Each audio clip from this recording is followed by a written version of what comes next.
Hello, and welcome. I'm Randy Bueller. I'm here with Mike Flores, and it is time for the Pro Tour Los Angeles Championship Match pregame show. Pretty crazy semifinals, huh? Yes, to put it lightly.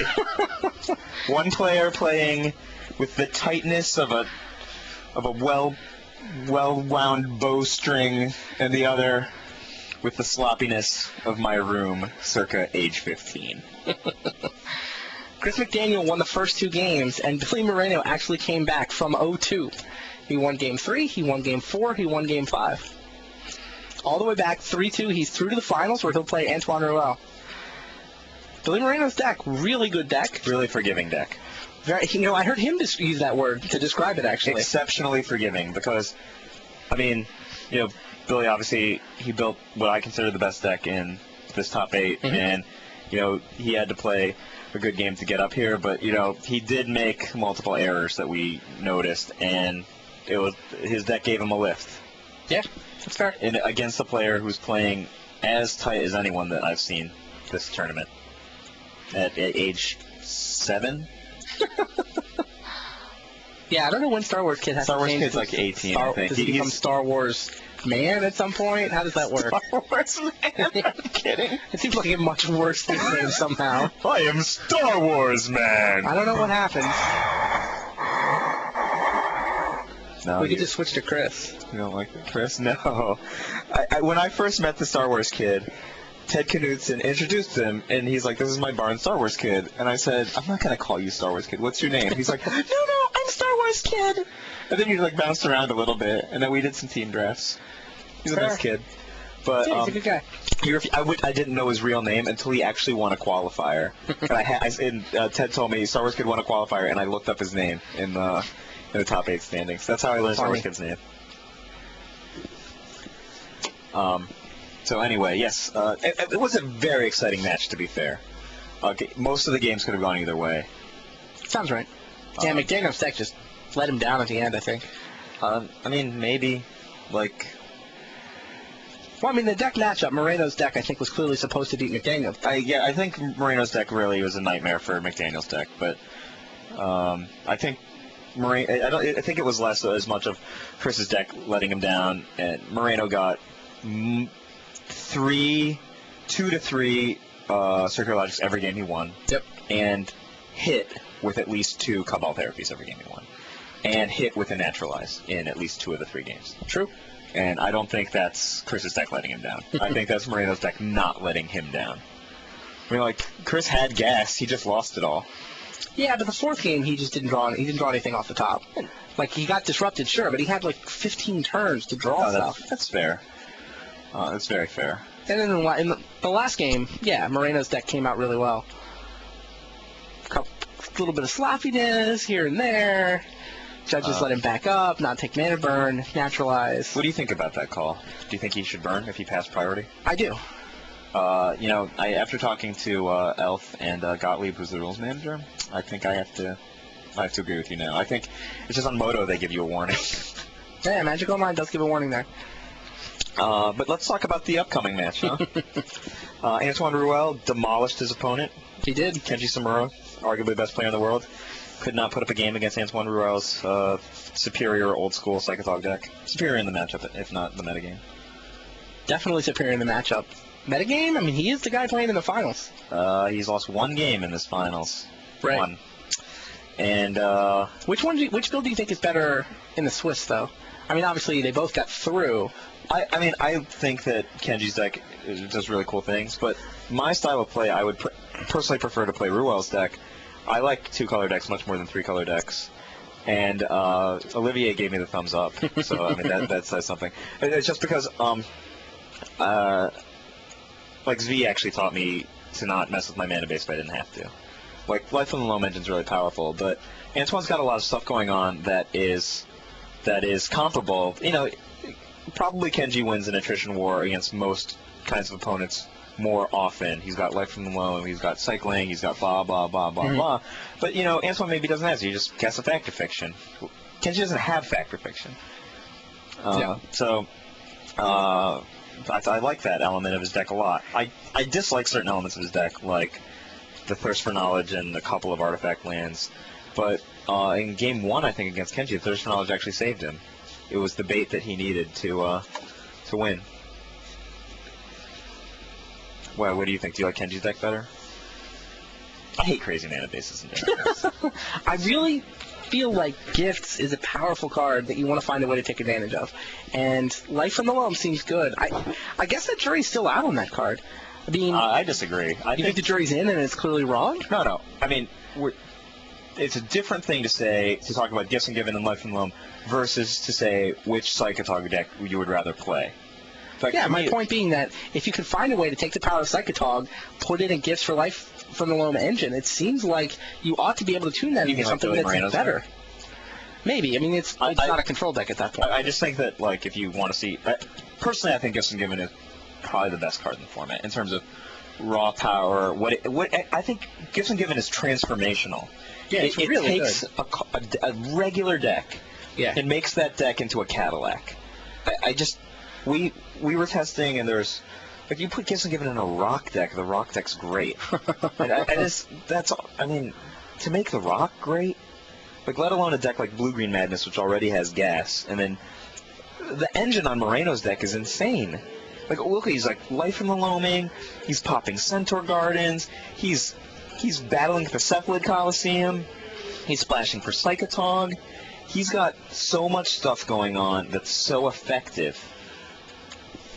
I don't think that there's anyone who can make the argument that Gifts and Given / Life from the Loam isn't awesome. Mm-hmm. The only thing that I would say is if you were to hold a gun to my head and say you're playing Psychotog in a PTQ, which one do you play? I would rather play Antoine's deck. I like simple decks with consistent mana bases. That's one of the most important things to me in Constructed.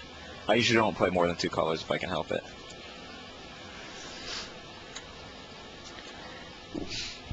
There is an interesting post in the forums about the forums are going nuts talking about the whole mana floating, what's floating situation, the backup and the mana burn, and what was the right ruling and what was the wrong ruling. Almost want to go back and watch the archive and see exactly what was going on there.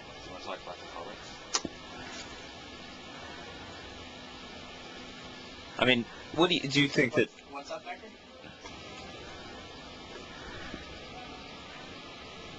Do you think that the kid wins if the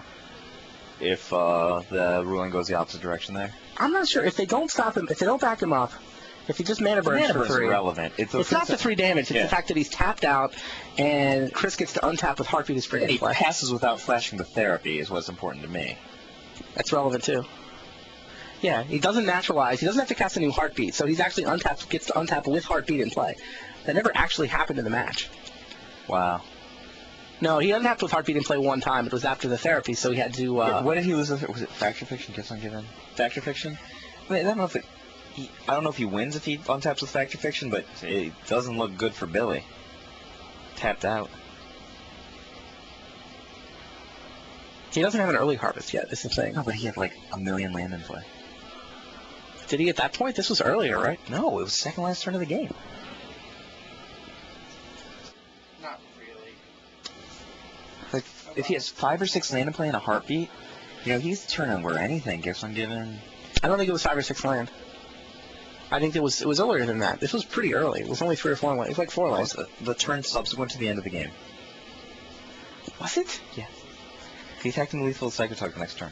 He was attacking with Psychotog, because he went naturalize your Heartbeat, and therapy you, and then Chris top decked another Heartbeat, played another Heartbeat, and passed.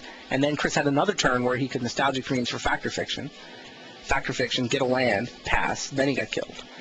So it was 2 turns. There were 2 turns in between those. Okay. Oh. Yeah, all right. It was a Heartbeat turn and a Nostalgic Dreams turn. So there was basically 1 turn in between the mistake and the last turn of the game, from Billy's side. It's turn 1, 2, 3. Mistake, turn. It's mana burn mistake, open turn with just an attack, and nothing that relevant, and then final turn. So, I mean, it obviously changes how many outs and what Star Wars Kid can do.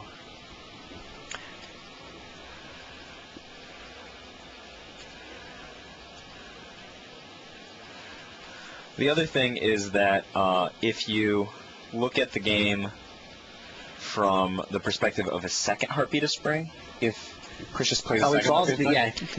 the circular logics that Billy's potentially leaning on to win are no longer even relevant to the game. It's true. So, I mean, there's probably a lot of things that could have gone differently. But anyway, who do you like in this matchup? I think Antoine's favored. I like Antoine on play or Billy on deck. Has a Ruel actually won a Pro Tour yet? No, I don't think so. They keep making top eights. Top twos even. In the Torment, Ruel was defeated by Ken Ho. Yeah, Ken Ho beat Olivier. That was the end of the Invitationalist curse. Olivier had finished last in the Invitational. He was looking to be the fourth straight Invitational loser to win a Pro Tour that season. Olivier's had 4 Laquatus as champions, I think. Something like that. I love Laquatus as champion. He's 6'3". He nugs you for 6 when he comes down. How you doing?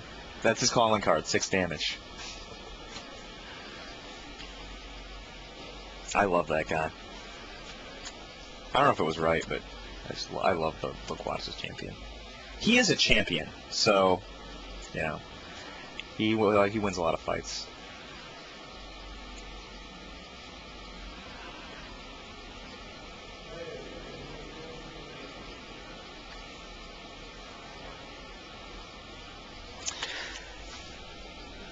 Looking through the forums, people are still talking about those rulings from the semifinals. I suspect there'll be a lot of information about that comes out after the tournament. We'll get the judges' viewpoint. We'll get the players' viewpoint. Could Star Wars Kid actually have won? What's the right ruling? Did it go correctly? He also had to get some attention. On Threshold that game. What's that? So there was Threshold, Mana Burn, and... Was that it? Yeah, those are the 2 times. Okay. It was just the 2.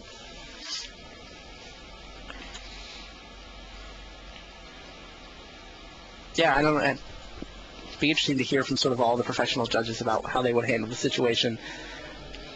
I mean, can you back it up? It's a very sticky situation. It's hard to say what the right answer is. Yeah, definitely. I just don't think that the right answer is disqualifying a player. Well, the game laws, it's not... It's not... You don't know... You shouldn't make a different ruling because it's Game 5, right? I think game loss is not the right answer. All right. Yeah, I don't think you're supposed to call it differently because of the circumstances, and I think that I thought he clearly yielded priority on the Mana Burn turn. The last turn I actually don't have a problem with. They knew what the 3 cards were for the Cephaly Coliseum. They were able to reconstruct the game state.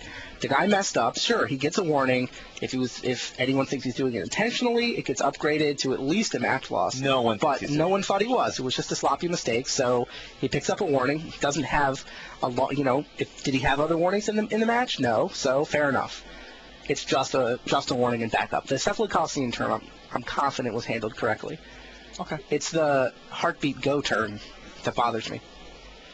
But anyway, in this matchup, do you think that Billy's going to be really rattled going into this, knowing everything we know at this point?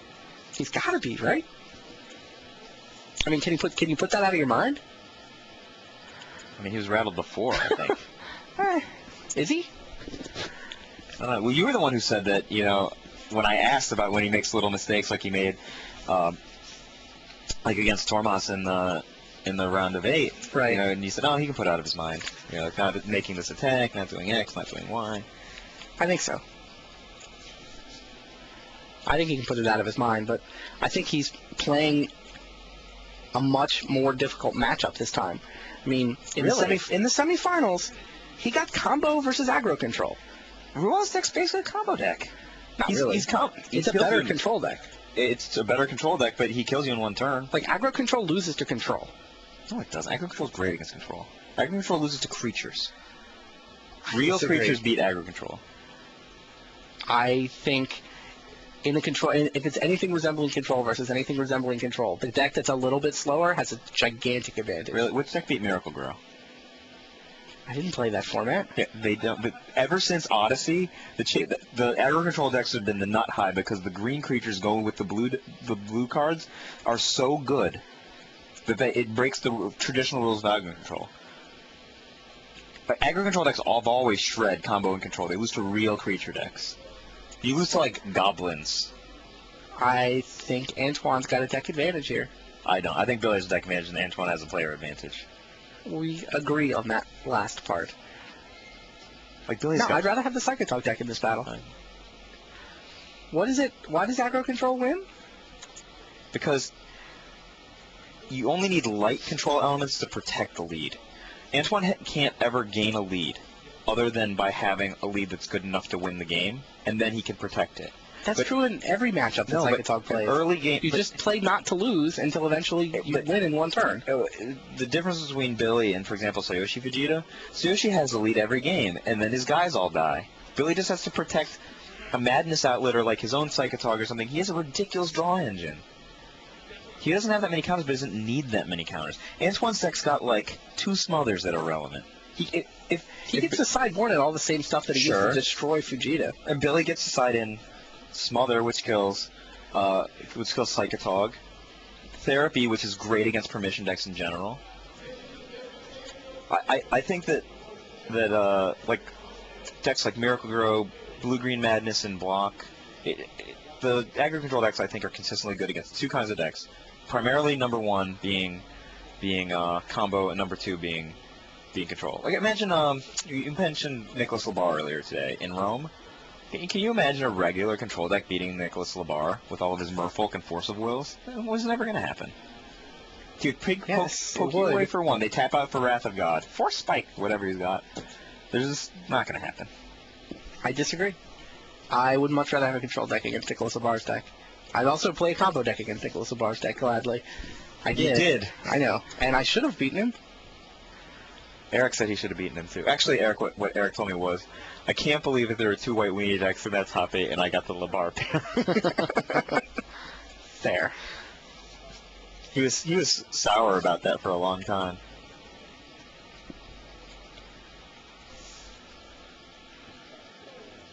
Players are sitting down at the table, shuffling up. Yeah, looks like they are about ready to play. Can I talk this out? So, players are about ready to play. It's going to be Antoine Ruel from France against William Moreno from the United States. Could have our 2nd U.S. Pro Tour champion of the year. We'll see. 2nd constructed, too. Yeah, Gadiel Slifer won Philadelphia. Perhaps we of the United States are just... We no longer are interested in the 40-card decks. We specialize in the 60/75/264 card decks. 200. Funny. So, we'll be right back with coverage of that championship match.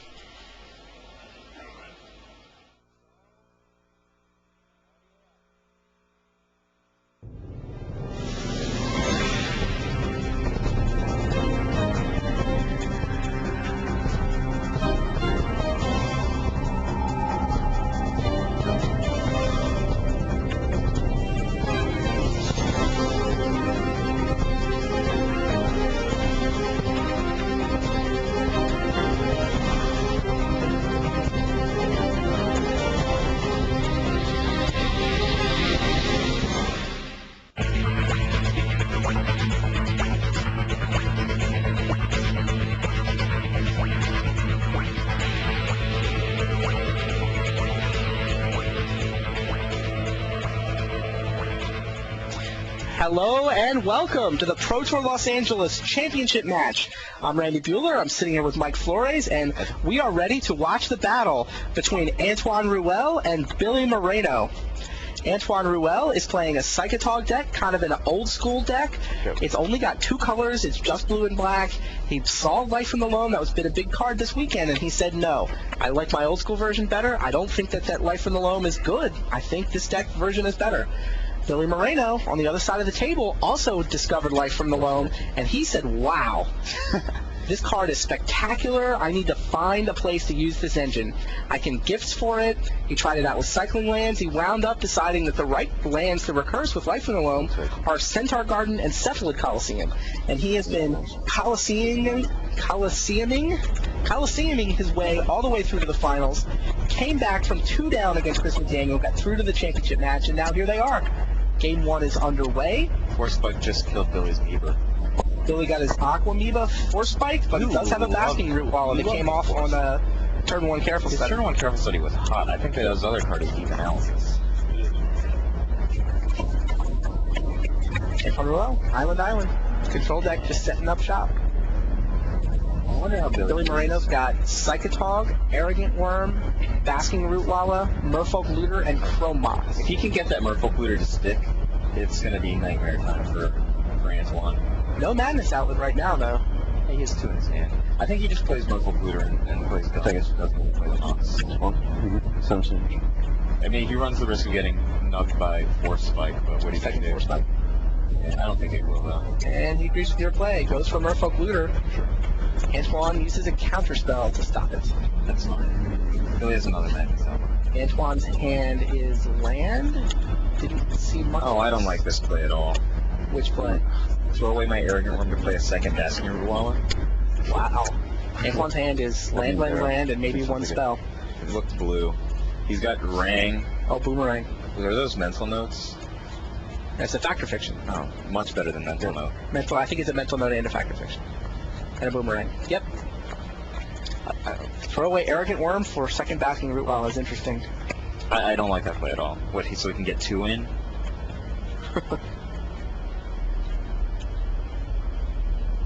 Flashback Deep Analysis. Mental note? Yep, mental note. Do you crack your crackland before taking note? Apparently not. Okay. I don't think he knows if he needs a blue mana this turn. Right now he's threatening counterspell, but if what he really wants to go get is a watery grave, is that what it's called? 14-17. Oh, yeah. Blue black dual land. If he wants to go get a watery grave, then He doesn't want to take 3. exactly. So the Rootwallas come over for 2. Moreno plays a Tomb, and Antoine cracks his fetch land on instead. I kind of hate Basking Rootwalla in actually I hate most matchups. I hate tapping 2 mana to make my guy a 3/3. I like sacrificing the Rootwalla to Therapy a lot because it's a free card usually, but I don't like it in general. Back in the day when Mike Tyrion was still playing Magic the Gathering and the DCI sanctioned formats, we used to talk about like which Madness guys we liked, and I liked the Arrogant Worm. Dr. Keith. Turn 4 Psychotog from Antoine Rouleau. And I said I like the Arrogant Worm better, and Mike liked the Basking Rootwalla because he said, and I was like, Basking Rootwalla never wins a single fight, and Mike was like, Arrogant Worm never shows up to the fight. This could be very bad for Billy Moreno. Yeah, I don't think Basking Rootwalla wins a fight with Psychotog, that's for sure. Stone Cold terrible against Psychotog. Yeah, play top. Yeah. 14 apiece? Go.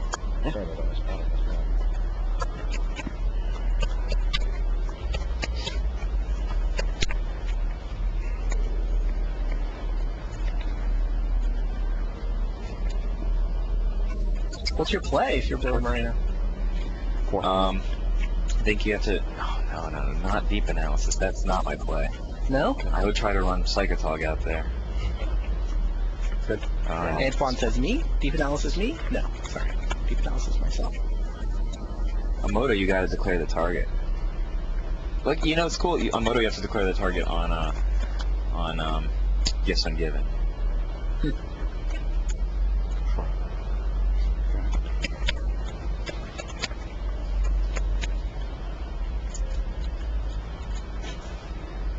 Don't count that.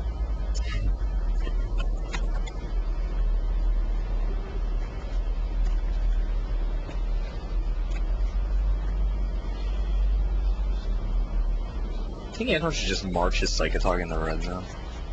He's on like no clock whatsoever. Just send it over. Yep. Let's see, he's got how many cards in hand? 5? I think he's got 5 cards in hand. He has 5 cards in hand. He can reasonably get 3 off Factor Fiction, so that's net 2, 7. He has some cards in his graveyard. I don't think he can go lethal, but Antoine hasn't actually done anything this whole game, is it? if Billy's blocking, I think he probably has to. Psychotog looks scary. Billy's only on 14.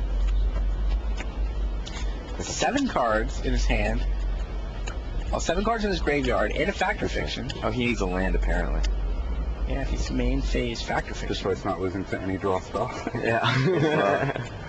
I don't know. I think it's land Yeah, versus you start spell seeing steal, without right? any draw spell. I'll give it. Is it 2 spells? Cards. 4. I think if Billy's got Trips, Circular Logic in his hand, if he gets his Psychic Fog down, I actually think he's advantaged again. Sure. Yeah, land versus spells. Land versus spells. Split in my opinion. And Antoine probably takes. Ooh, he takes the 2 first for knowledge. spells. Maybe he juked him and he's at a land he wants to play. Wow. Yep. That was awesome. Nice deck. Main phase Factor Fiction. Obviously, he's digging for land, right? Do you remember the masterful play he made against Kenji with the Force Spike? I do. I don't know if I'll ever forget that play. I told you on the first turn, I'm like, he's got a Force Spike, he's playing Watery Grave's Path. He's just totally trying to trick him. I thought they were friends. Did you ever try to trick Eric or Mike back in the day? Not in practice, but try to trick him in the game, sure. Would you try to trick Kunia? I don't know that you can trick Kunia. Well. What about Dishnaid? Did you trick him? Voices. You never cared enough to pay attention.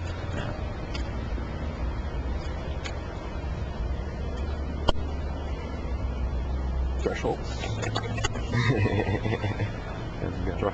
Yeah, sure. Billy has to play a land first, just in case of like a opposing circular logic, right? Mm-hmm. And also there's no land coming now. This is a scary spot to be in. How many people in the world would main phase Factor Fiction there? Oh, Comox. Nothing to contain. You have to remove one of the logics. I don't like this because it's not a bluff. Antoine's got to know he's got a backup circular logic. He would never make the play. Still, I mean, if he wants to defend the Psychotog, then he has to. Kind of has to, but Okay. I assume Antoine has the logic, given the way the last turn played out. no. I mean, he Could have been He just- did just do it for a better split, which is completely fine. He's under no pressure. Basketball is not scary to him. Cards. 5. Well, Antoine's hand is... He was down to just a boomerang and some land. Now has double first. Yeah.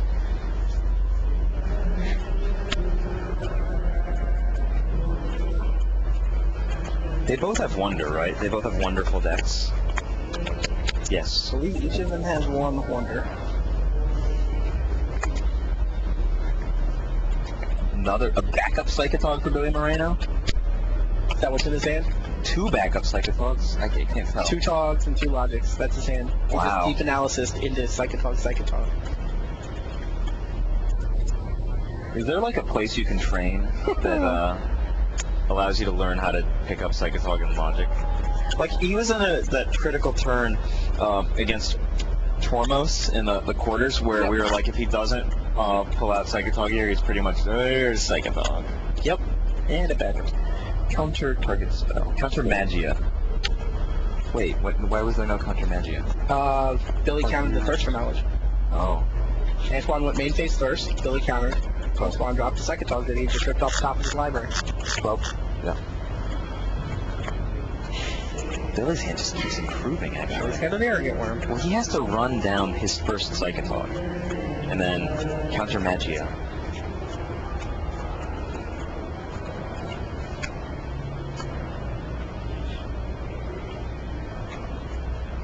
Three cards. Yeah. Hopefully he won't tap his only source of non-pain green that he did. Easy one first. Yeah. I don't like that play. He's a perfectly good water grave he can tap, and the Aphomycos also makes blue in case he for some reason needs to produce another blue. I think that's just like a subtle mistake. Because he wants to cast the Arrogant Worm, right? Yeah. He might not necessarily want to cast it this second, but he wants to cast it, and I think Billy's got a slightly better board position, but he has to play with guts in order to. Wow. Nice, Jim. What? The queen first. Taps out for 3 Psychotogs. I knew Wonder. I was Wonder thinking for that. the win. Yeah. Antoine Oh, yeah. Ruel, ladies and gentlemen. They had it. Game 1, Antoine Ruel That's right. draws the wonder he needs to send Psychotog to the air. It was clearly lethal. Moreno was trying to get an advantage by playing out 3 Psychotogs. He couldn't have done anything even if he'd been untapped. Something, right? Nah, but I mean, Hey, I it's rip water. the logic. It doesn't do anything. I guess that's fine. So, Antoine That'd be the Ruel most takes a lucky. 1-0 lead. That kid's Comes got up with it. a timely wonder to send over a lethal tog. That Psychotog card was well designed. Yeah, it would have been pretty close. think? so then- It's highly synergistic because one of its mechanics is to discard cards to make it bigger, which puts Uh-huh. cards into your graveyard. And another one of its mechanics is to remove cards from your graveyard to make it further engorged, more, hulks it up, gets it big. I credit that with the success of the Psychotog, that it has highly synergistic capabilities from hand to graveyard and graveyard to remove from You know what it used to do in playtesting? What? It would eat your library. Oh yeah? Yeah. It was actually really, really, really good. Library to bin or library to RFG? I think it was RFG. Right? Was there a limit to how many times you could do it? No.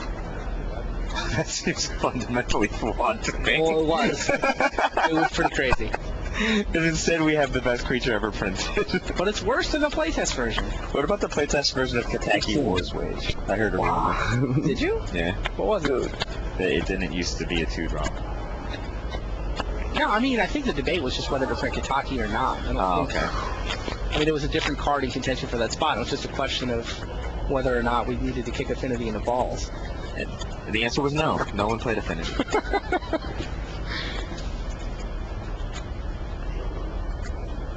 Actually, Affinity was so disgustingly dominating that I, who am noted for never playing a deck that I didn't make myself, played Affinity when it was Vile Affinity.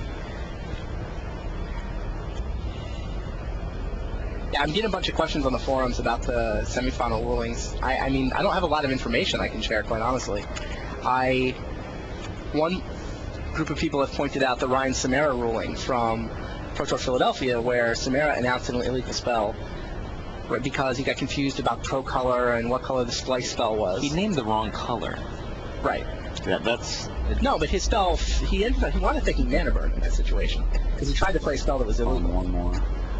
I remember him taking mana burn multiple times in that tournament. Yeah, and I think it was because... I don't remember the situation. Anyway, I have no idea why the rulings are different. I suspect there'll be plenty of discussion on the net over them, and I don't know any of the details. I would actually not be surprised if the floor rule changes regarding mana burn on camera. It's possible.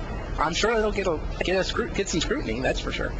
The other question floating around is, on the mana burn turn where Moreno was backed up, what color mana was floating in his pool? Could he even have had green mana? Because I think he only had Overgrown tomb. an overgrown tomb, and he tapped it for black for the Psychotog. It's possible. I don't have the ability to go back and look at the tape. I mean, these archives are going to be posted, so it's possible that turn was even more fortuitous for Moreno than we realized at the I'd just say time. it's front five. I don't know. That wasn't really a good showing. Yeah, I don't know. I remember how many green So, sources he had. I would've won that game. And I mean, obviously, he didn't Yeah. know what colors he was getting on his stuff because he didn't realize he was getting any extra mana. That's possible testing. What's that? Yeah, auto testing. I wish I You've seen had it more play, answers. yeah. See what you can do. Definitely. No, I don't know. Yeah. I resolved showed the it. Price is Right clip. I thought Osip made that story up the first time I heard it. I mean, if Osip made up a story and then Herbert Holtz told it to the camera and has everybody tuning into Price is Right, that's pretty crazy. Resolved it. I don't think I Herbert guess- Holtz is that much of a master. Good lucky. I suspect this actually But I happened. screwed Did up. you see him tell Yeah. the whole No, story I to got the my camera? order. I got my Easy. order and got to get us. He's not a master. He's just he's a good man. Yeah, he's a good man. I don't think he made up the whole Price is Right story. I don't think he could be that convincing. I think Ozip might have sold him the Price is Right story and he just memorized it. Like you got like maybe some sort of like post-its or something.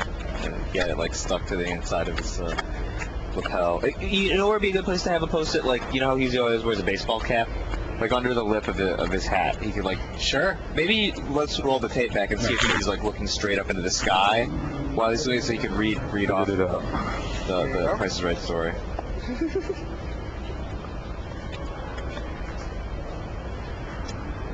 4 Smothers, 2 Cobalt Therapies on Billy's side. I mean, Smothers is just awesome against Ruel's deck. Sure. He's so few ways to win.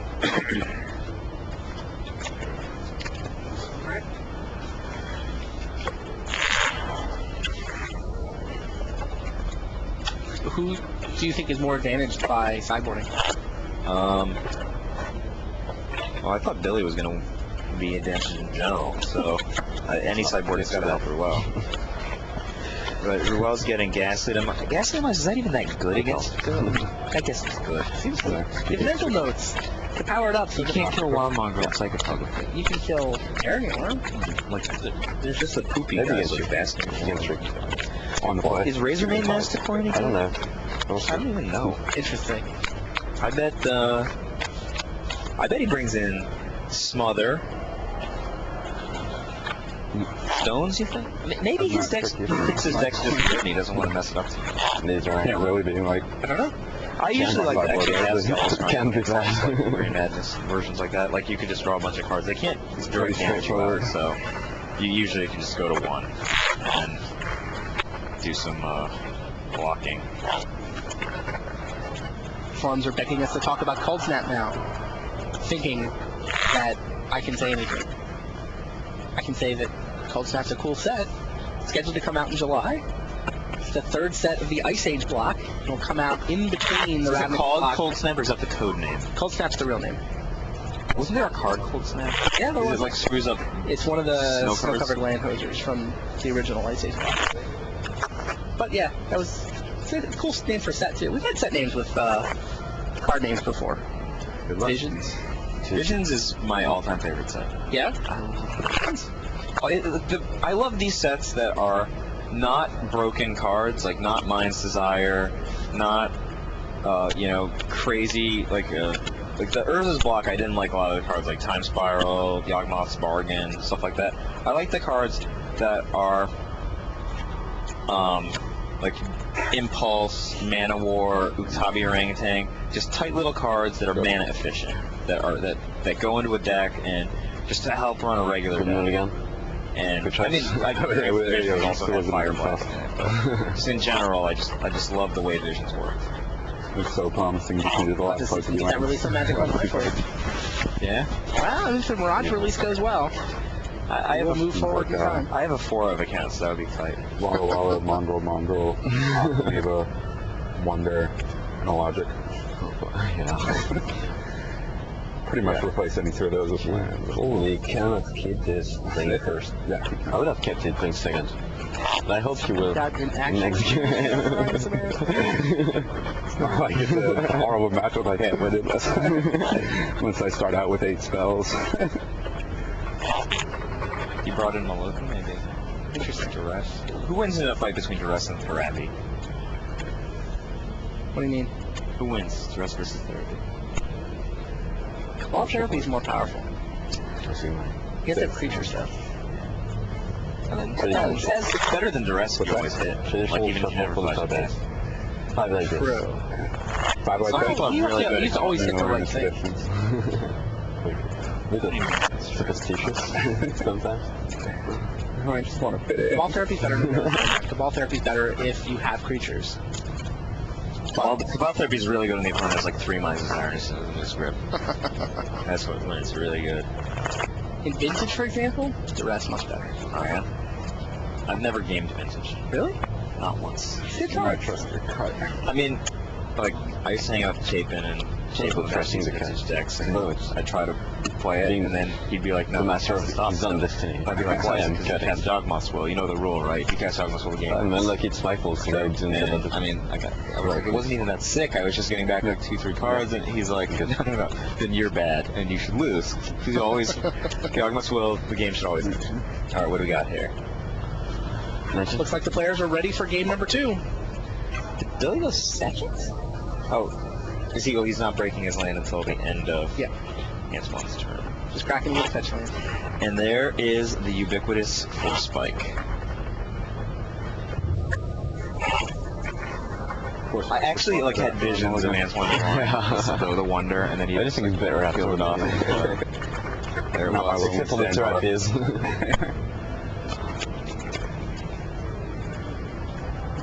I see like a Wild Mongrel getting Force Spike this turn, I'll be honest with you. There's And goodbye. Bravo. And there's Force Spike. That's like a really big kick in the balls, I think. This is why I like Antoine Rouel's side of this deck. I mean, if the control deck is just like spike your first creature, Counterspell your second creature. Moreno's game is all tempo-based. His hand is still Arrogant Worm Psychotog, but... Why does Antoine have so many different colors, different kinds of island? Why is that? Because, sometimes you just want the random French Mirrodin Island. Sometimes you really need a Japanese Black-Bordered 4th Edition Island. Just always have the same kind of island. Really? It gives away less information. It's not as much fun to look at. Strickles. Yeah. Like, what if it's a really good island? Like, what if you have those unhinged islands? Those are nice to look at. And I don't like this play at all. No? What's your play? Oh, he's gonna try to madness the Arrogant Worm, I guess.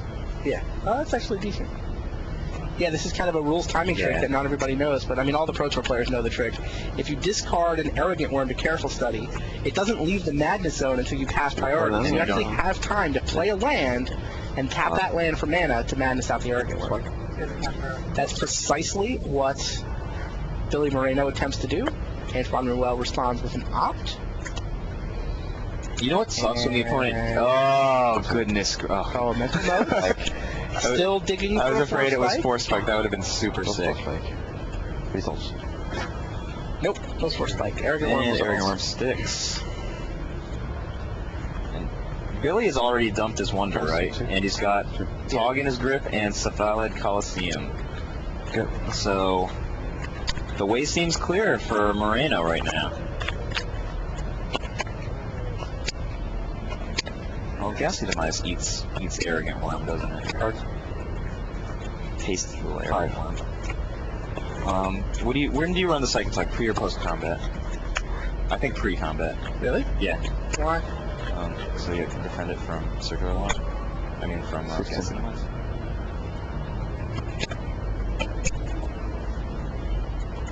Yeah, but I mean, if Ruel really wanted to, we would just Ghastly Demise as a response. Fair enough. Sure. I still run pre-combat. And it resolved. I thought Ruel's draw this game does not have a lot of gas. Counter Magia. No, you don't let that resolve. You get in the swamp? Yeah. Does he have a Circular Logic? Yes. This is a classic example of Counter Magia.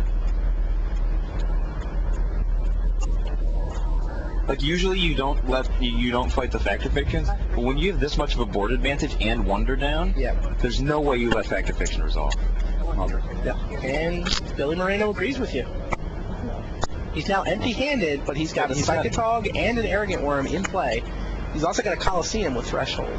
He's got best hand right now, with no hand. And that's Clouded Mirror of Victory. Is it? 14. What else costs 5? I don't know. 14. See, Sid? Who do you think's better, More Phenomenal or Clouded Mirror of Victory? Maloku's clearly better than Morphling. I think Maloku's way better too, and the other pros just think I'm crazy. Like, if they battled, Morphling can't even compare to Maloku in battle. No, Maloku's the best 5-mana creature of all time. However, it's facing off against the best 3-mana creature of all time, and it's not even clear who's going to win. Is that a Coliseum? I know who's going to win this turn. That's a Coliseum. No contest here. Just no battle. 18 to 16? Oh, 14. Ruel actually takes 2 damage there. After playing him? 14. Yeah, he's 14.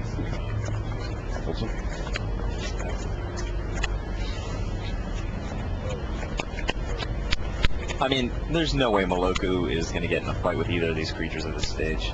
Even the Arrogant Worm alone he's just going to trample over multiple Maloku tokens. I don't think the Clouded Mirror Victory is representing much victory this turn. That Tog is not quite lethal, right?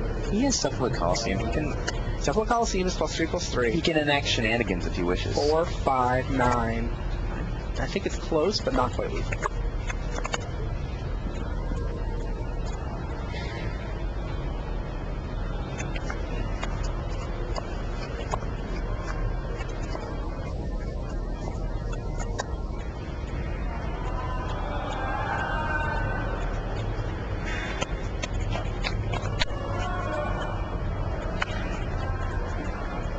Yep.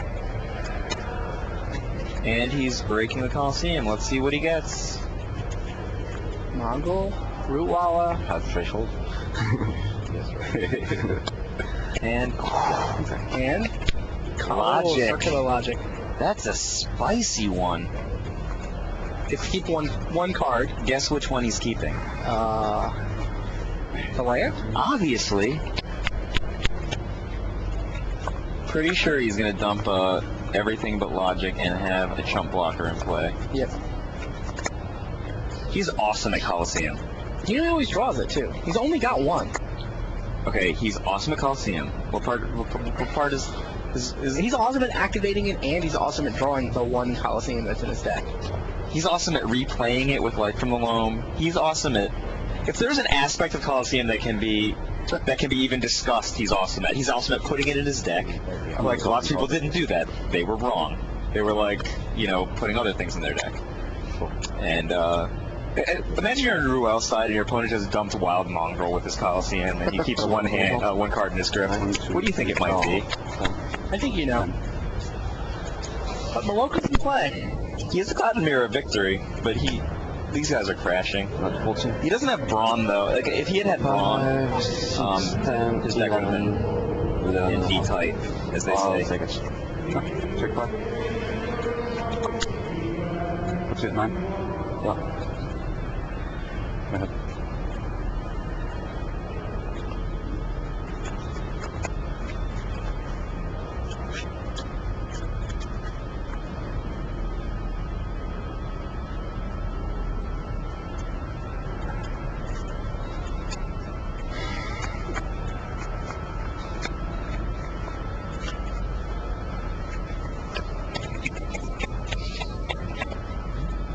I mean, Billy should have no problem controlling just Maloku from this position, right?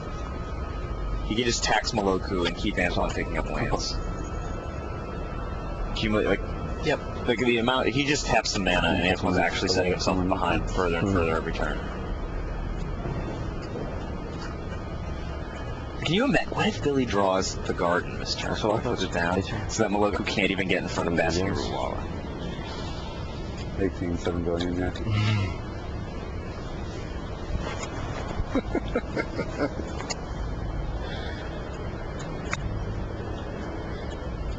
Nice. There's now posts from Dr. Mox in our forums. Who's Dr. Mox? See, I always assumed Dr. Mox was Osip. I assume it's the same Dr. Mox from Star City. I know who Dr. Mox is IRL, but I've Really? been sworn to secrecy. Of course you have. I always thought it would be Osip. It's not. Do you think Well, I can see that he's posting about a Swiss lady friend Jetta, but Osip's You understand here. that there are magicians in a room, 100 feet away with Macintosh computers that could get on the internet, right? I guess that's true. I don't think they'd be on page 33 of the forums, though. Why? They don't have anything better to do. But what's going on? Let's see. Oh, Tog is on the stack.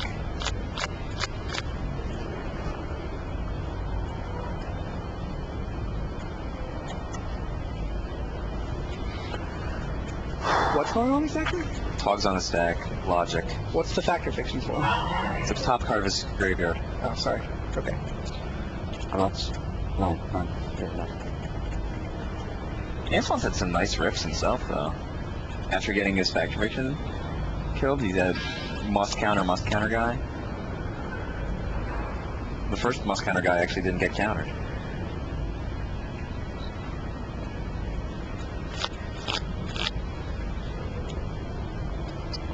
Wait. Counter magic. Yep. Counterspell really wants the Psychotalk. I would want it too. Has the land to make a dude with Maloku.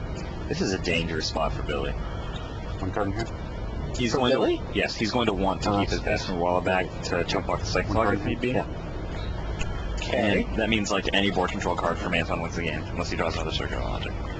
He probably will though. 1 card off the top. Oh, and Antoine has a Smother in his hand. And Billy just drew a Smother? Whoa.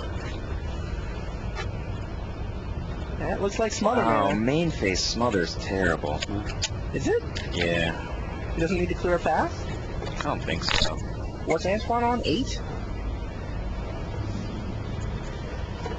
So he sends the team. He's got the ability to pump the Rootwalla.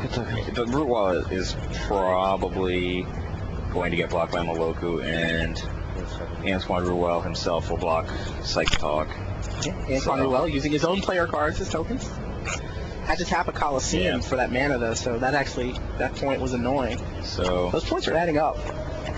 2 Coliseums in this draw for Antoine Ruel. What is with Billy's tap? Why did he tap his Overgrown Tomb to cast the Smother, knowing that he has to pump Basking Rootwalla? 2 or 3. That's horrible. Yep. He's got to have taken it. How many extra points did he take? Just like he knows he has to tap this way. There's no reason to not tap Watery Grave.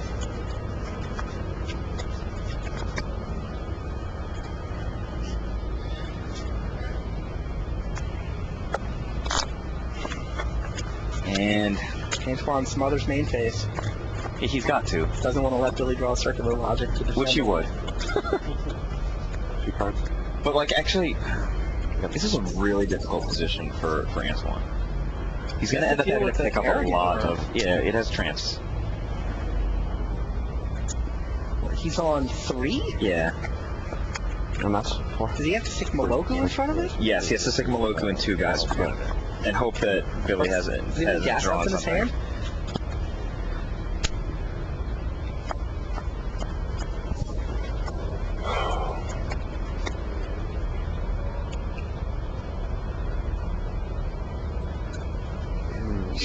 Like, Billy clearly red zones with both guys. He doesn't want to give Antoine time. Antoine has to make minimum 2 guys. And then he has to... He's making 3. Pick one. I think. Here it goes to 2. Yeah. I figured minimum 2. So let's look at 4. Oh, he's going to block the Arrogant Worm with 4 guys. And you're 2. Yeah. So he plans to keep Moloku in this fight. Moloku is a master. That seems pretty good. Not losing. Damage 1. He'll wind up with still 2 lands left. He'll still have Moloku. What does Pump Basking Rootwalla do? Keep Basking Rootwalla in play. Oh, sure. Does he have nothing? What's his grip?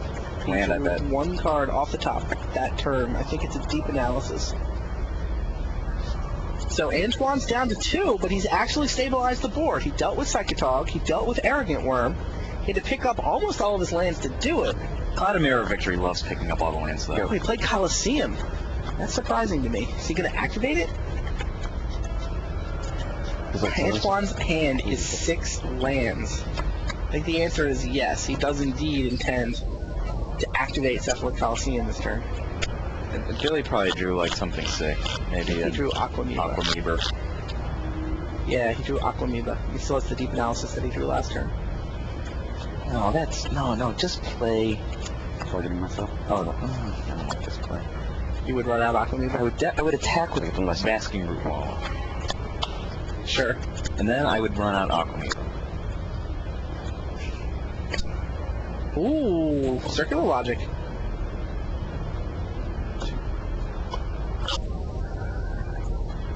I guess he would just block.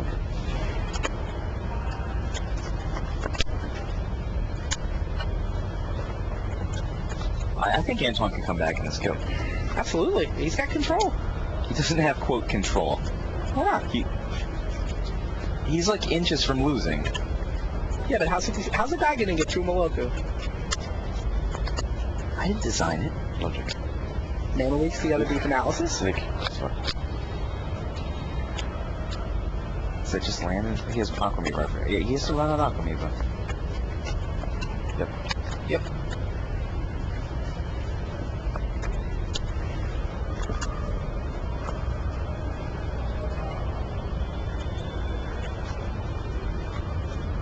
Smother? Antoine now has a Fact of Fiction and a Smother in his hand. I think Antoine should main phase the Smother on the Aquamoeba.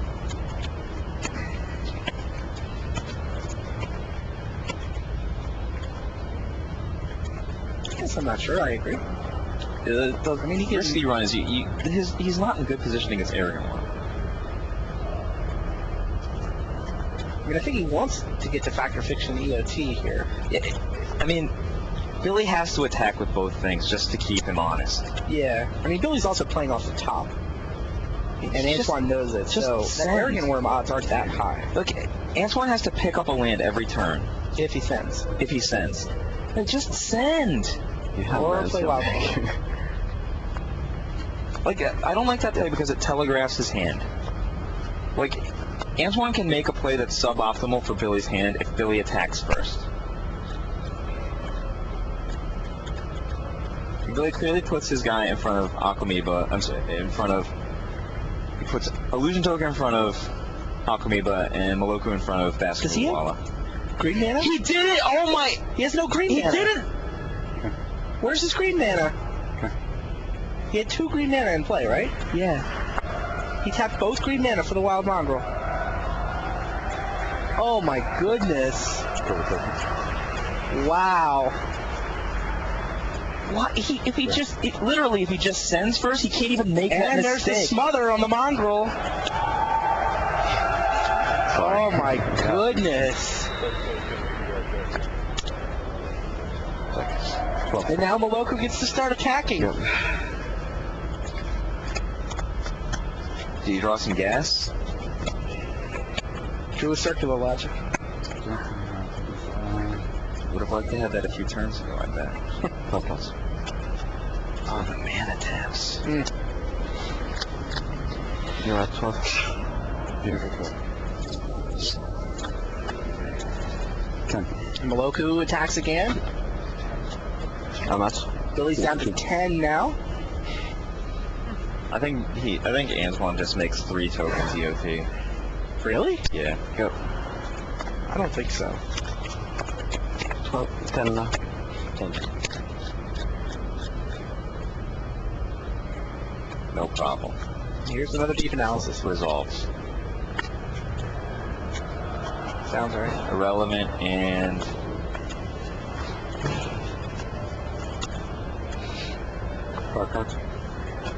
Smother Cabal Therapy? Smother Cabal Therapy, Yavimaya Coast. What do you do here if you're Antoine? I make 3 guys. He can Factor Fiction. No, I make 3 guys.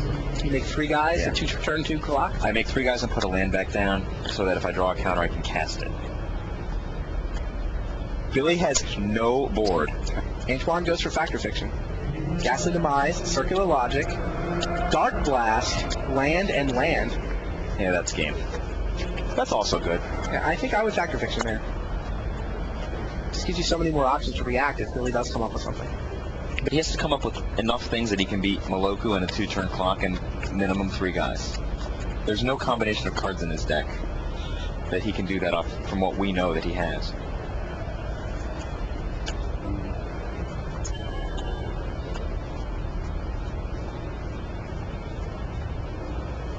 Hold the others.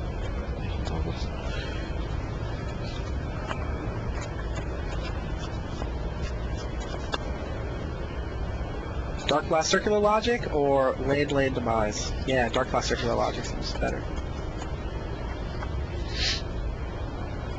Well, if you don't take Moloku Dark cracks Blast, over. you just get Dark Blast anyway. 8-2 now. If Billy doesn't make a real play, he can just pick up all his lands and kill him, right? Isn't that Echoing Truth access?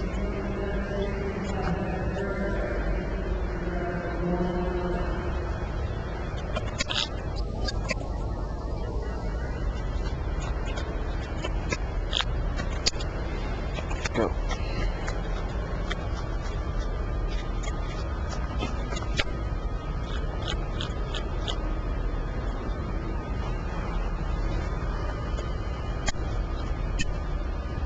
So here comes Therapy. 4. Logic. You have to just let it resolve. No? Still Logic it? No, he puts Logic down in front of it. We call it Logic. It's in the Madness round. Wow. Go and see. I mean, I'm sure Antoine studied Billy's deck and knows that in the absence of Madness Outlet, there's really no way he can stop Antoine from picking up his lands and killing him. Sure, combo.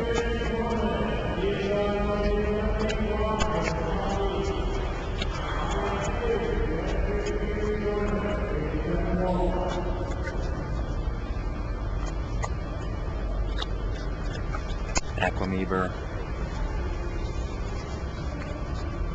8-2. Billy's on 8. He's probably got one more turn.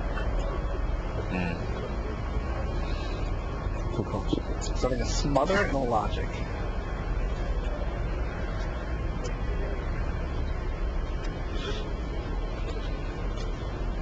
I think Antoine just lost taps. Activates Coliseum. Draws Stalking Stones. Being too easy. Didn't see the rest.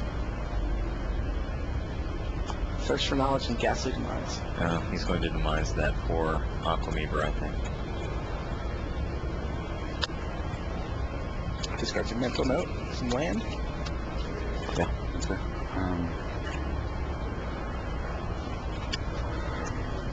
No, it's just myself. Interesting. That was as a response to the Aquameber. Yes, it's good. Okay. Now Billy's going to flash back Deep Analysis. What? He flashes back Deep Analysis? Doesn't that make him die next turn? What am I missing? No, you're right. Pick up 3 lands, replace swamp, kill your guy, attack your He turn. just committed suicide by flashing back. What was he going to draw off Deep Analysis that would be relevant here? You don't pull it. I mean, that land, that threatens nothing, right? I think It threatens circular logic, but you just pick up 3 lands and attack for Antoine should pick up all Antoine's lands. like, I guess I'll attack you for 5. He only has 2 player cards, though. He picked up 3 lands. He's clearly got 5. Just missing a token.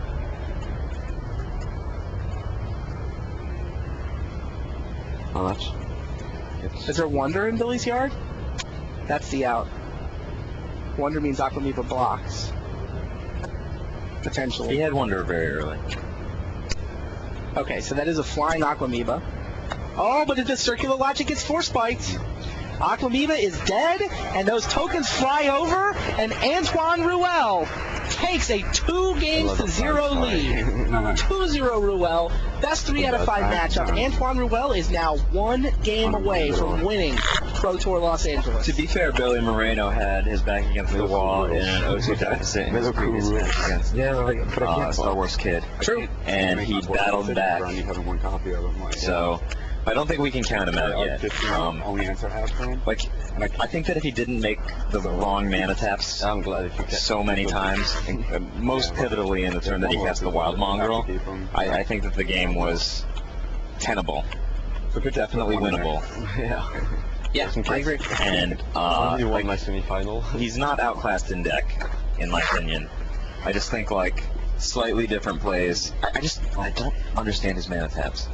He would have at least lived through that turn if he didn't keep taking pain from cards when he didn't have to. And he would just be up a Bastion Ruel. He would be up a Bastion Ruel. He would not have died that turn, so he would have had another turn. He takes so much damage from mana taps. No bluff, nothing.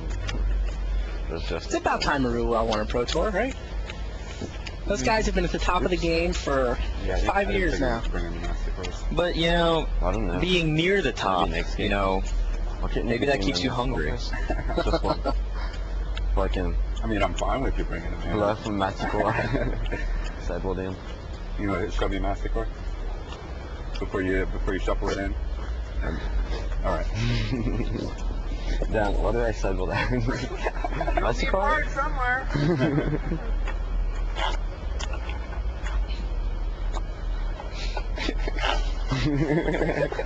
Antoine Ruel looks very calm, very confident. Happy. He's got a giant smile on his face. Yeah, he's comfortable. He's up 2 games. He understands his deck. Very sloppy last time. I just think, remember I said, like, don't play the Wild Mongrel attack? He could not have made that mistake if he didn't play the Wild Mongrel. He would have been incapable of making that mistake. Oh, you will. You're not the first one. Burn, but Yeah. But Do you think that he's outdrawn Ruel the first 2 games? I don't think so. Ruel has one Moloku, and he got it the turn that he needed it. You won. You're a dread deck builder. He's run pretty well. I think the draws are about even. You're a dread deck builders. What's that? We are I think Ruel's drawn deck well. builders. I mean, any game where you can snag a force spike early, especially on the draw, I think that's the first time is a good deck one for the control deck. Really? Yeah. I didn't really have any choice. Yeah. That was a good choice. I like a couple friends, but no real team to work with or anything. Stuff. Oh, Antoine Ruel just mentioned to our spotter on the floor. This is actually one of the first times he's made a deck for himself to play the tournament. He's usually taking like a Nassif deck or I have to say this is where the comeback. one of the other decks in Friendship Fell. But this time, it's his Psychotog deck. And if you look at the list, it's clear that it's either the result Please of don't do that. just somebody rolling dice on a lark, or somebody really carefully figured out, I want 2 of this, I want 3 of that, these are 4 ofs, this is a 1 of, 2 ops, 2 for Thirst for Knowledge, 2 1 mana for leak is analysis. just odd, in my opinion. I mean, there's a lot of just custom card choices. Like that, My deck was bad. that only happens when you've actually played a deck a lot, or not at all. Right? Or you're Adrian I can Sullivan. lose and Maybe he's Jim Roy. Threat diversity, right? One here, so No, but I mean, you can tell that Antoine understands what he's doing. These are why. That's why he wanted to play the deck. I mean, we were just saying that about Chris McDaniel all day. That he's got his pet deck that he understands exactly how to play every situation with it.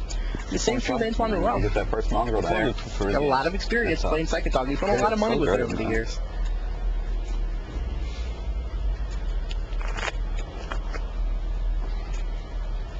That's the problem I had. Like, I had a Psychotog pretty much exactly like. So Antoine Ruel, 1 game away from becoming a Pro Tour champion.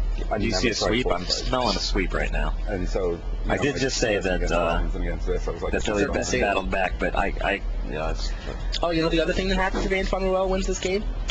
Level 5. The reason why I'm playing his deck is full spike. He starts getting free plane ride to every Pro Tour next season. With 25 points here, he'll have exactly 50 on the season. He'll be in level 5 in the Pro Club. That's great. His brother's already level 6 again. How unfair. That's $1,500 just for showing up to a Pro Tour. $250 just for showing up to Grand Prix. Free airfare. Seems nice. You sound like an ad. We should roll that See the World ad again. All right. Looks like they're ready for game number 3. I was surprised by the lack of stifles in this tournament. Everyone's playing. And you know the other card that I'm surprised by the lack of? Suppression Field. Like, I think everyone just sort of got together and was like, let's not play any of these cards. They hurt all of us. We should. no suppression fields, no stifles. Let's have a nice clean tournament, guys. But Goblins with me and a mono blue control. So I hadn't decided on this set, like most likely, but mono blue was really good against that. I never saw anybody picking Needle of Fetch land. Psychotog, revert Psychotog. Dave Williams did. Yes? What happened? He's playing against the Rock, and he has 2 Heaths in his graveyard, and his opponent has a Heath in play. And Dave knows that his opponent has to break the Heath to keep going, right? Mm-hmm. And Dave's got 2 Heaths down, so he doesn't care. He wants to name Needle on Heath. So Dave just he takes his mana, kind of floats his Pithing Needle over the table, and he starts rattling off cards that he might care about. And he's like, Pernicious Deed, Spirit Monger, and he just starts like naming cards. And he's like, just give me a second, I'm not sure what to name. What I should name. And his opponent's like, take your time. And then Dave's like, all right, Windswept Heath. And then, someone's like, nice one. Take your time clearly implies that the card's in play and the ability is resolving. And he has not responded to it. I always name Psychotog when I cast this blind. Cabal Therapy? Yeah. He named Counterspell. And he sees Dark Blast, Mana Leak, Ghastly Demise, Opt, Circular Logic, Land? Oh, Smother and only 1 land. Oh, there's no land in that draw. That's a mental note. He kept Opt, Mental Note, Island. It was on the draw, to be fair. That's a fine keep. So he's whiffed on his first draw phase. There's dubs off. Oh, it's 2 ops, not a mental note. Tends to be very good. Would you take an opt here? Let's Can't pick. He missed. Oh, he whiffed. Sorry. I think that's a fine keep, by the way. Alan Comer would keep that hand. Yeah. Like, if he didn't even have an opening land, he'd be like, 2 ops and a land drawing, yeah. That's reasonable. Still a little risky, but we'll find out what happens. Wild Mongrel. Mongrel, Smother. I would have run my Wild Mongrel out. Yeah, he did that instead of a Wild Mongrel. Living in fear of Force Spike, I guess, which Ruel this time does not have. Ruel goes for the ops. That was not a land. Oh, but that was. Yeah, he's a master. There's another one. So he's up to 3 lands. Nudge. 16.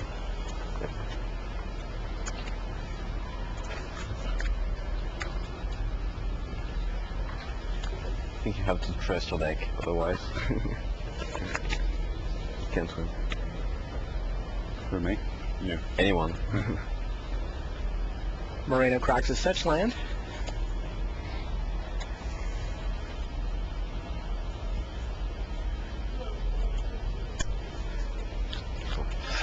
Does he get another Watery Grave? I'm a little surprised by that. I think I would have gotten Overgrown Tomb. What would you have gotten? I know he has a forest, but I still would have gotten Overgrown Tomb. Alright, maybe I wouldn't have. Seems worth having a second floor. Oh yeah, the second blue's good. And I think what he wanted was a blue-green duel. Don't we all? You just kind of need some extra green for pumps, that's why it happens.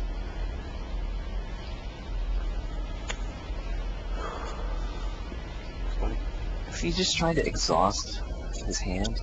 Careful study gets mana leaked. I guess. That's going to get a mana leak. It's actually a pretty good play. No, that's good. I'm just Is it trying to right figure for out what Ruel his to plan mana was. leak there? I have no idea. Seems surprising. Ruel's totally juking him. I like how Ruel plays a lot. I've never watched him play carefully like this, and he does a lot of stuff that puts the opponent off his best game. Like, right there, the way he played this turn telegraphs, he just played that land that he drew last turn, by the way. Right. That he's like, I don't have a land. 6. Yeah. Yeah, desperately digging. Desperately digging with opt. main phase for opt, with opt, and that changes how your opponent plays Magic the Gathering. It does. It's very good.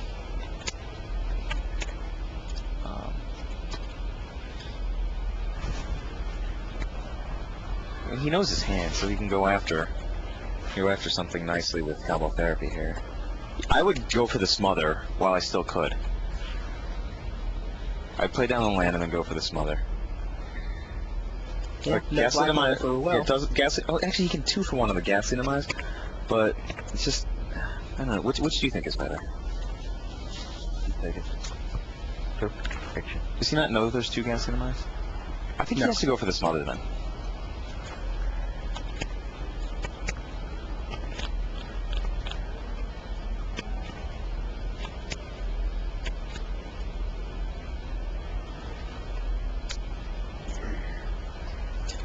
Here comes Cabal Therapy.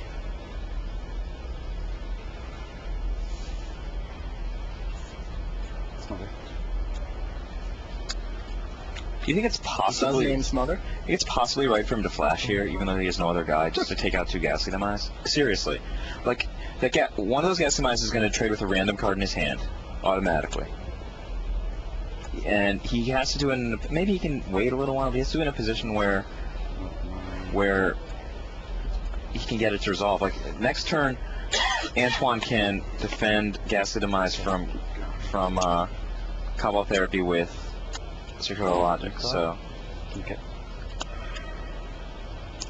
I don't think it makes sense because you have no clock other than the Wild Mongrel right now. Yeah, but I just think that it's a sunk. In case he has no black. Yeah, I mean, you just sit with no black mana from Ruel's side. You need a clock. That's true. That's a clock. Psychotog? Yeah, that one doesn't suck. Circular Logic is up and running now. They could flashback Logic here. Or sorry, flashback Therapy here. I think the right play is to attack and then flash therapy. Naming Circular Logic if it gets to resolve. No, if it resolves. So maybe. 2. Yeah, it's not going to resolve. Yep. Well, that's great then. I mean, Psychotog resolve. Yeah. And then nothing? Interesting. Wow. Go. Still all blue mana for Antoine. He did keep a 1-lander, and he hit 5 on 5. Still all blue mana for Antoine. Did keep a 1-lander. He's got 5 on 5. Yeah. Oh, the sickness. Only a 2 for 1.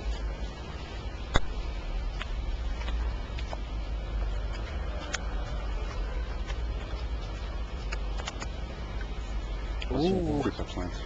There's life from the loam. Gets back a couple fetch lands. 2 K. Did he get Threshold? What? Why didn't he use the Coliseum? Why should he? Get back 3 lands? Oh, you're right. The basis of his deck. If he did that, he wouldn't have blue mana open, though, That's true. which I think is quite relevant here. Do you think he just swings and nugs for extra? Or do you think he uses it to defend against a potential Ghastly Demise in the future? I'm thinking he's gonna... Apparently he swings and says go. Fact. Letting Antoine fact. That card is fair. Fiction.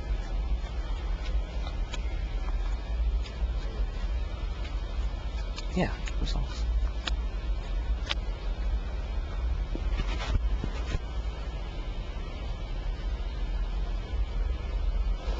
In theory, he can sack Coliseum and go digging for a logic. I would not. This seems too crazy to me. Okay.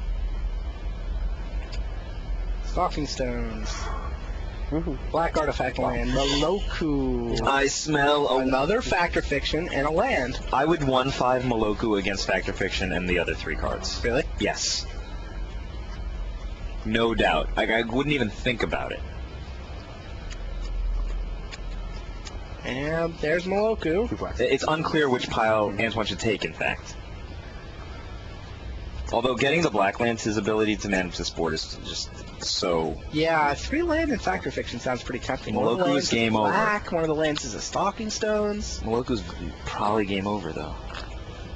Like, although, if you think about it, Billy is a master of the Cephaloid Coliseum. Yeah, he could So- lose to a Circular Logic. Although, if this was V, then... What? Factor Fiction, Stalking Stones, Moloku, or black mana. No-brainer. Although he might be Terry Sowing him. Yeah. Zvi was a master of splitting the Factor Fiction and making the guy take the bigger pile, and that with the cards that seemed awesome but were irrelevant. And I don't think that's what just happened, by the way. No. Like, but he was He gave such him a master. Moloku and Factor Fiction and a land I just would to keep him off black have mana. 1/5 that without even thinking about it. 1/5. Isn't it 1/4. 1/4? Sorry, 1/4. Yeah, you didn't make it that good. Moloku or no? Well, there's Moloku. And a land up. All right, time to show your mastery, Bill. Time to dig for Circular Logic. You got to break first. Yep. He might have to discard too. I'm not sure exactly how many cards are. No, he doesn't have to discard, does he? He could break. We'll give him threshold, won't it? Cards. He Yeah, says 7, but he should break anyway. No, he can break the red-black land in order to increase his chances of getting Circular Logic. You play the island. Yeah, after the island. Yeah, why'd you play the island? Yeah. What's he doing? What? Go. Pass? Let it Oh. resolve? 15. No, he didn't. Has it resolved? This card did not resolve yet, did it? Yeah. What? It resolved. He has no outs against that card. That's what just beat him. Well, he has Psychotog. But it doesn't matter. Psychotalk doesn't have trample.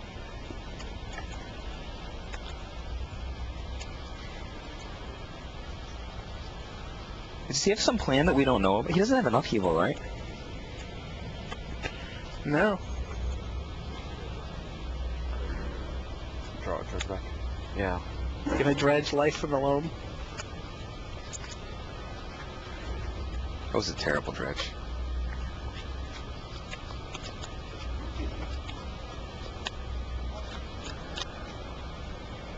Have a wonder. Nope. Just stick it there. Doesn't change much.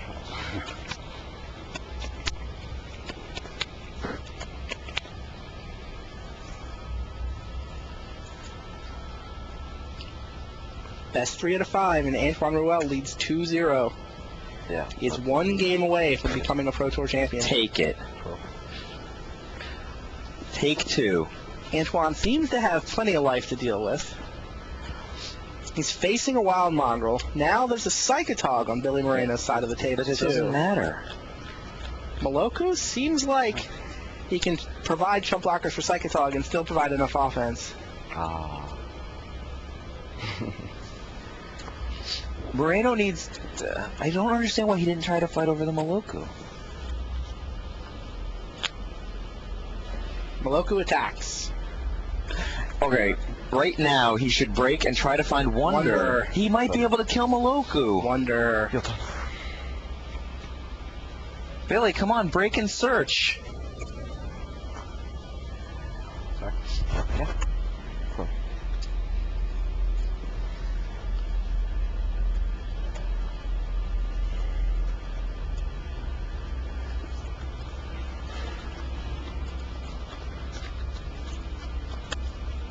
This extended format seems pretty cool.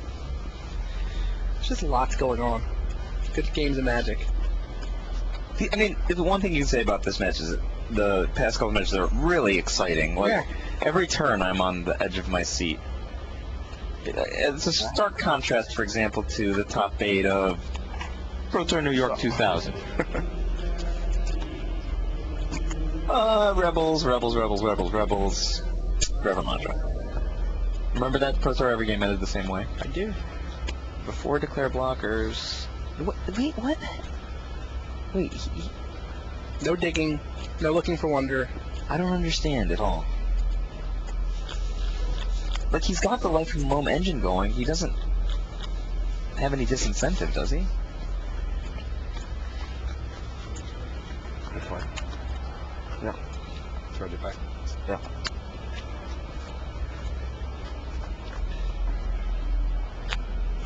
Those last 2 dredges have been brutal for him. He lost 2 Arrogant Worms and Psychotog. Some other good stuff. Like, Arrogant Worm has got to be one of the main cards he needs to get through Moloku. He just binned 2.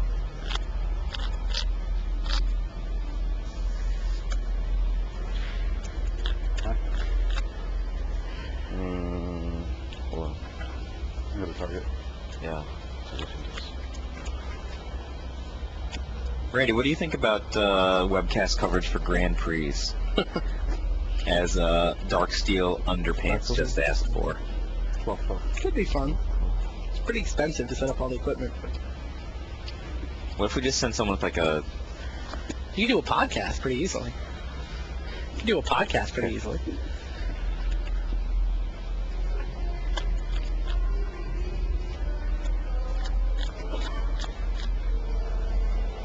Man, those guys are going to get blocked. At Does least Billy Moreno think he can race? Is that his big plan?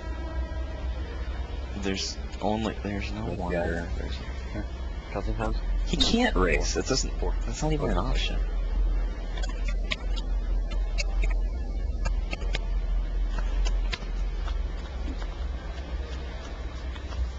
Do you think Quiron Dryad or Vine Lasher Kudzu could be good in this new extent? Yeah. No. Short, sweet, to the point. Did you look at the decks that are in the top 8? Kyrian Dryad will never gain a +1/+1 counter. Yeah. Ever. And in this matchup, it might, but I don't think it would even be relevant. Nothing bird, but almost. Like, Kyrian Dryad was good for a short period of time because it was played in a deck where the threats were so cheap and the answers were like the opponent could never get out of Winter Orb. Mongrel bashes for 3 discards to get Antoine down to 9. Myself.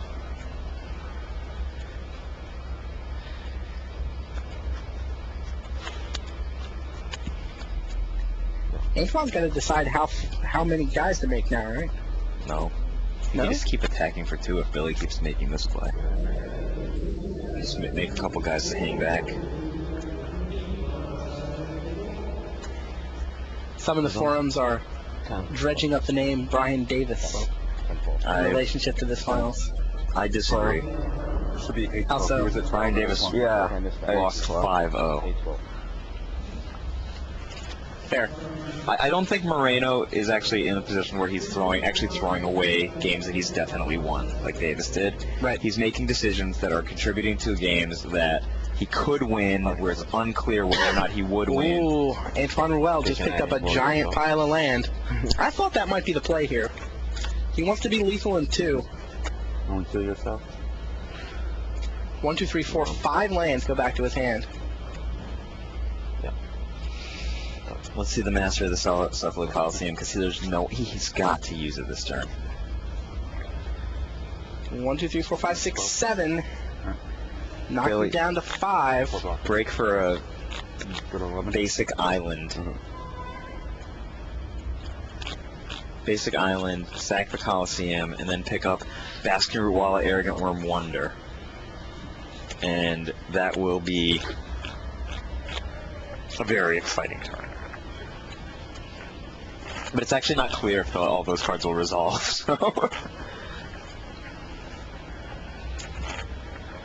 Billy hasn't cast Gifts Ungiven in this match, has he? No. He's probably got to do something with his lack of success. We should just start every deck list with 4 Moloku. Like, it gets sided in all the time. It's so super awesome. Have you ever played with Moloku and Psychotog in the same deck? Because sometimes they're in play at the same time, and one of them makes a giant army, and the other one makes one member of the giant army so ridiculous. I'll discard 9 cards. Yeah. All right, time to cash in the Coliseum. It's been a while. Does Ruel still not have black mana? No. I actually think that's sick as hell.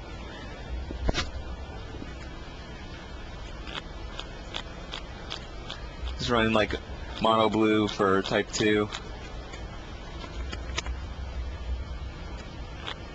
Well.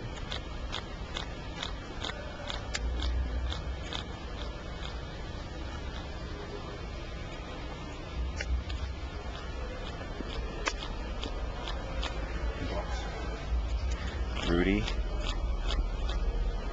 Yeah. Antoine Ruel's player card.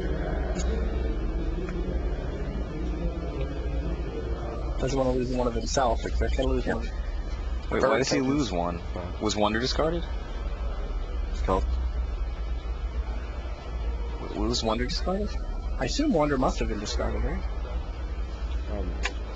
No, I have no blocks. There's no blocks. Oh, you have no blocks? No. So I yeah. 7 blocks? Okay. So I'm at 4, huh? Yeah, okay. Well, Wonder was not discarded. There were no blocks. Moreno just went down to 4.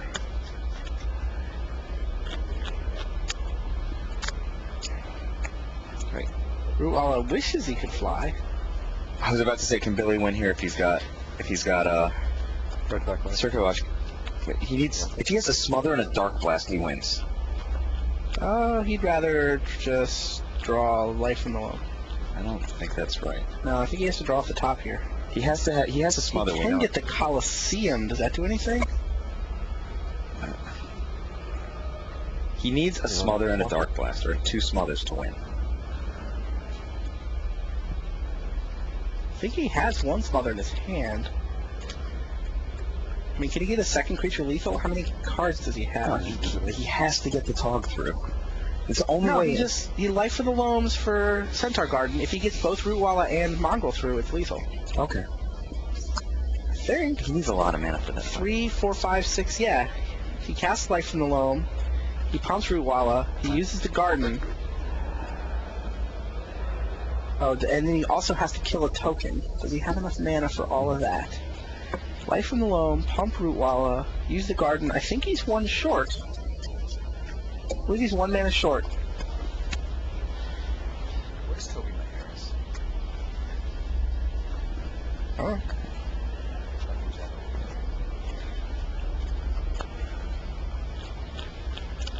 Plays the Coliseum, not the Garden. Realizes he's short, so now he's digging. Now what does he need? Second, Drop the first one. Yeah. he needs a Dark Blast. He's already played a land for the turn, so he needs a Dark Blast. To go with the Smother. Did he draw a 3rd card yet? Yeah. There's Wonder. He uses the third card to dredge back Life from the Loam. That doesn't seem like it has. Oh, it doesn't have time to matter, right? Oh, let's see. He's Isn't on the counterattack 4. lethal?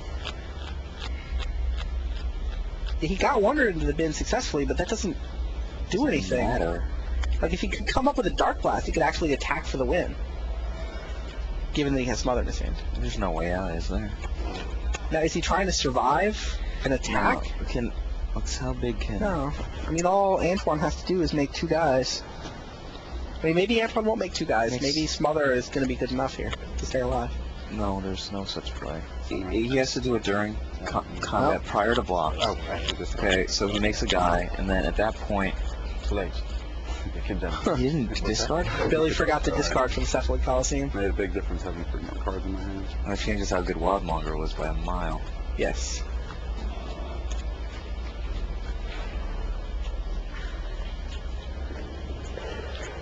Can you still win this game? What's that? Nothing. Can I still win this game? Yeah. Okay, good.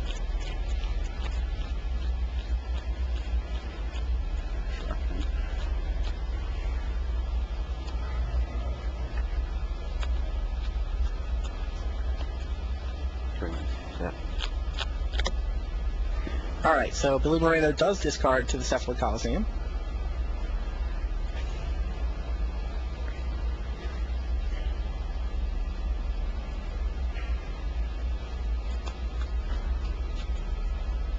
He's down 2-0 facing a Moloku. If Antoine Ruel can survive this attack and crack back for the win, then he'll be the Pro Tour Los Angeles champion. One question that the forums have is, can anyone challenge Osip to the South Block? I think that Osip is outclassed by Columbus Pro Tour champion Rick Mallett. What's your opinion? Agree. Or I guess I'm supposed to say, fair enough. I'll work on that. I do probably use that turn of phrase too much.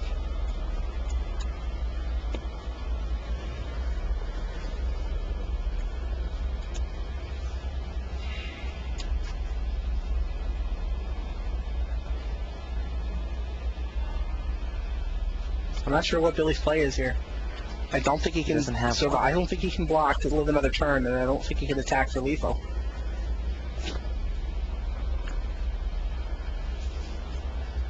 I'm just going to try to make decks that are full of Moloku. Seems reasonable. He's so good. I'm sure. Never mind. Alright.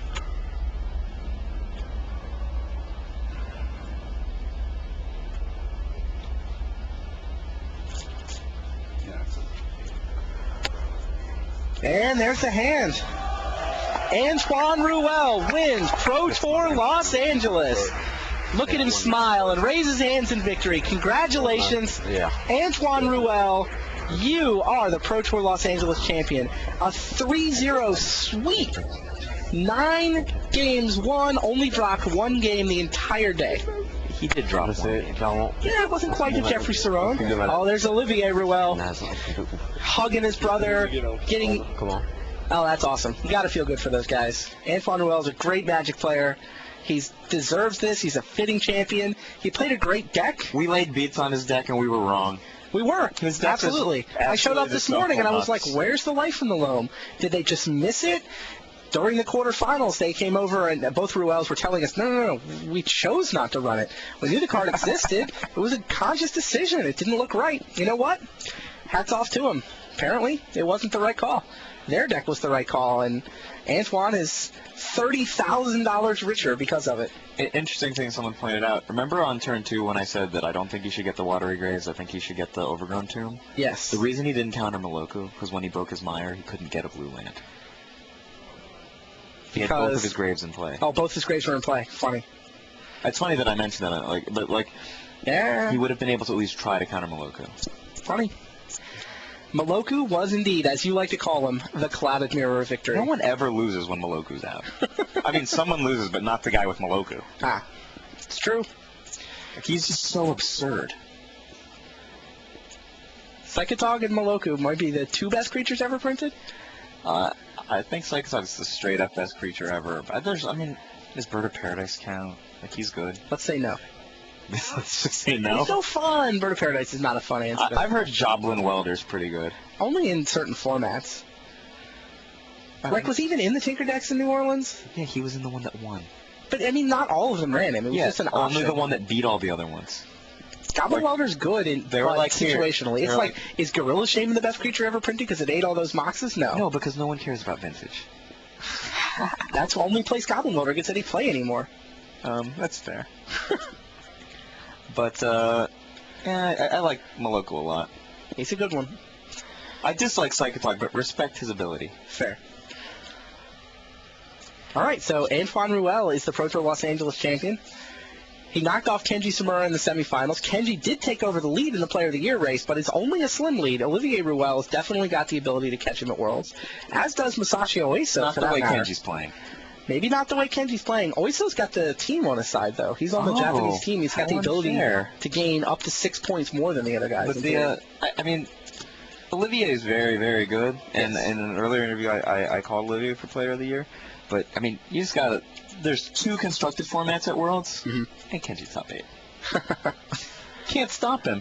So the only way Olivier can stop him is by, like, also top 8ing and then eliminating him and probably jumping by another spot. Could happen. Which would be very exciting, though. Yeah, Worlds should be awesome. Worlds is only about a month away, too. You know who's not going to be jet-lagged at that tournament? Kenji Samura. Good point. We will be in Japan 4 Worlds a month from now. For LA, we are now going to go to an award ceremony. Mike and I are going to sign off. We've enjoyed doing the coverage with you. We hope you guys enjoyed it. But we're going to turn it over to Scott Larrabee, and we'll see you next time.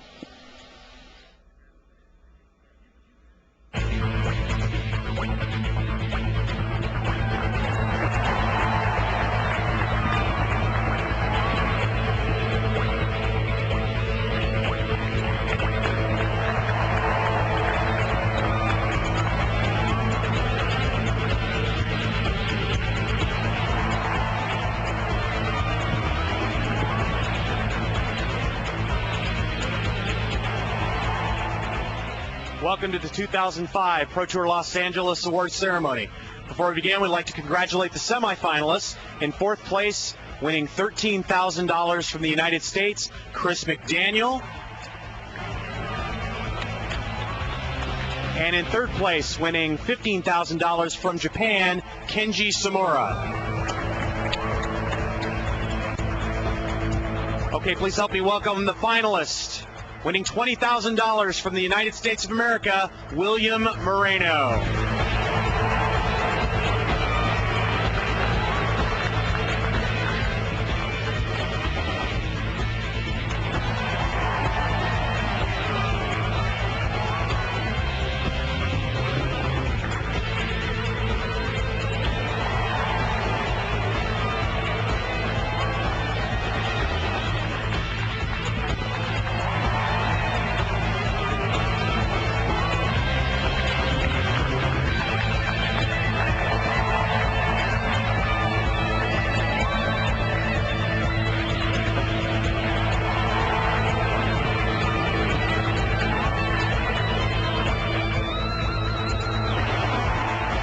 And now, your 2005 Pro Tour Los Angeles champion, winning $30,000 from France, Antoine Ruel.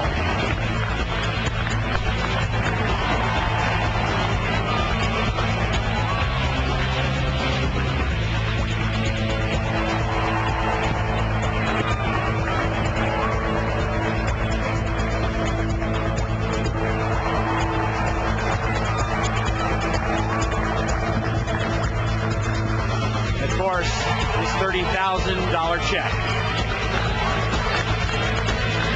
Let's hear it once again for 2005 Pro Tour Los Angeles champion, Antoine Ruel.